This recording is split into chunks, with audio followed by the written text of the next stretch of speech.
श्रीनगर, जिसकी पहचान सिर्फ इसकी बेपनाह खूबसूरती ही नहीं बल्कि यहाँ मौजूद हजरत बल दरगाह भी है। कश्मीरियों के लिए यह सिर्फ एक इबादत गाह नहीं बल्कि उनकी आस्था और पहचान का सबसे बड़ा केंद्र है। एक ऐसी पाक जगह जहां आकर रूहानी सुकून मिलता है। लेकिन आज आस्था का यही मरकज एक बड़े विवाद की वजह बन गया।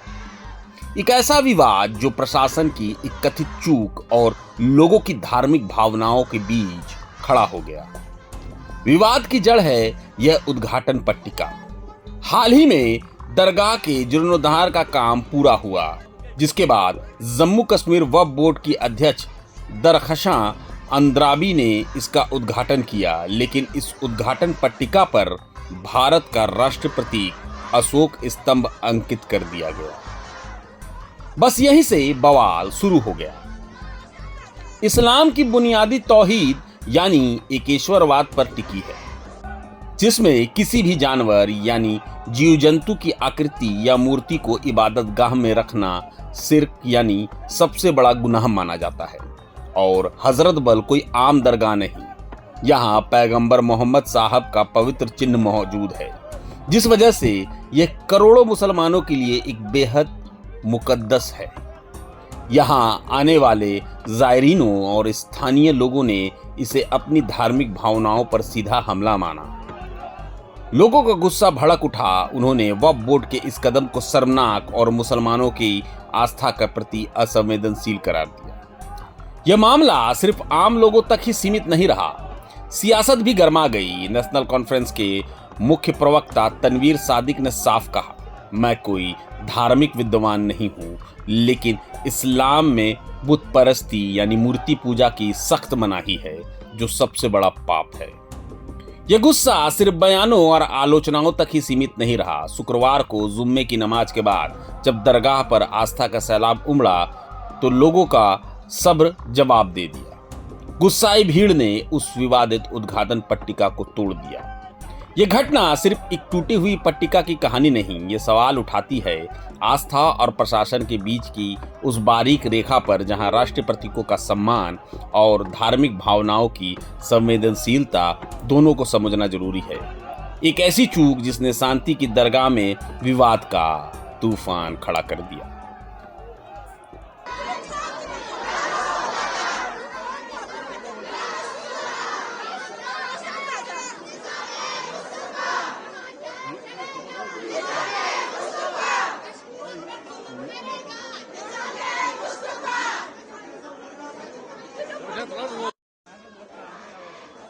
पहले तो उनको शर्म आनी चाहिए कि रिलीजियस सेंटिमेंट्स वो समझ नहीं रही हैं।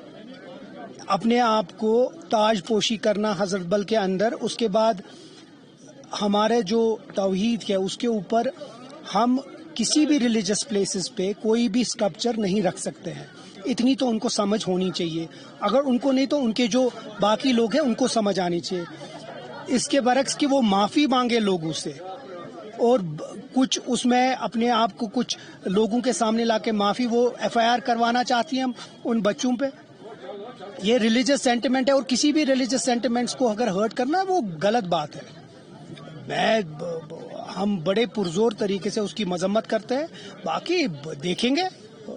उनको लगता है, मैंने तो इस मुल्क में सबसे बड़ी बात यह है कि फ्रीडम ऑफ स्पीच है और मैंने वही बात कही है कि जो चीज दरगाह आस्थान में नहीं होनी चाहिए, कोई भी स्ट्रक्चर नहीं होना चाहिए, तो पहले तो उनको उतनी समझ होनी चाहिए, क्योंकि एक रिलीजियस इंस्टीट्यूशन है, वो वीसी है एक रिलीजियस इंस्टीट्यूशन की। इतनी तो उनकी अकल होनी चाहिए। इसीलिए ये तो एक तो शर्म की बात है, उसके बाद वो एफआईआर की धमकियां देती है। बड़े अफसोस है। यही होता है जब ये बेताज बादशाह बैठे जाते हैं इन कुर्सियों पे, यही होता है। बोला कि अगर हम कल भी अगर देखें, चाहे तनवीर सादिक भी ये हजरत बल आए, अगर उसकी जेब में जो पर्स है उसको पैसे देखे, उसमें भी ये होता है, तो फिर क्या कोई हम ये ऑर्डर नहीं करें कि पैसे के बगैर जो वोटिस आए? जेब में होते हैं पैसे, बाहर नहीं होते पैसे। एक दरगाह आस्थान है ये कोई गवर्नमेंट बिल्डिंग नहीं है जो कि इसको लगता है, इस मैडम को लगता है ये गवर्नमेंट बिल्डिंग है। गवर्नमेंट बिल्डिंग नहीं है। इसमें कश्मीरी, जम्मू कश्मीर के लोगों का खून के पैसों से ये बना है। ये किसी की घर की जागीर नहीं है। और अगर अंदर कोई जाता है तो वो नमाज पढ़ने जाता है, वो अपनी रिलीजियस ड्यूटी करने जाता है। और ये दरगाह आस्थान है। अगर इतना भी इनको फर्क नहीं पड़ेगा कि आस्थान और एक गवर्नमेंट बिल्डिंग में क्या है, तो मुझे अफसोस होता है। अब क्या बोल रहे हैं वो, जेब में पैसे होते हैं उसके साथ ये कंपेयर कर रहे हैं। ये कितनी बेतुकी और बचकानी बात है। जेब में पैसे होते वो अलग बात है, लेकिन अगर दरगाह आस्थान के अंदर कोई भी स्ट्रक्चर हो, मुझे नहीं लगता है कि आप किसी भी दीनी लीडर, मैं कोई रिलीजियस लीडर नहीं हूं, रिलीजियस स्कॉलर नहीं हूं, लेकिन मैं ये समझता हूं कि किसी भी दीन के चीज में अगर हम कोई भी उनके रिलीजन के खिलाफ करेंगे वो गलत है। वो चाहे वो हिंदू हो, मुस्लिम हो, सिख हो, ईसाई हो। हम लोग मुसलमान नहीं के आइडल वर्शिप नहीं करते हैं। तो अगर हम नहीं करते हैं तो फिर हम मुसलमानों की जो एहसासात है उनकी कदर करनी चाहिए। अगर वो वीसी है, मुस्लिम औकाफ ट्रस्ट है, ये गवर्नमेंट औकाफ ट्रस्ट नहीं, ये मुस्लिम औकाफ ट्रस्ट है, ये औकाफ है। तो इतना तो उनको समझ आनी चाहिए थी कि लोगों के सेंटिमेंट्स इसके साथ जुड़े हैं। इसके बरक्स की वो जाके माफी मांगे और उन लोगों को प्यार से समझाए। वो एफआईआर की धमकी दे रही है। ये कौन सा उसूल है? बड़ा प्रभातखबर.com, विश्वास वही, रफ्तार नहीं।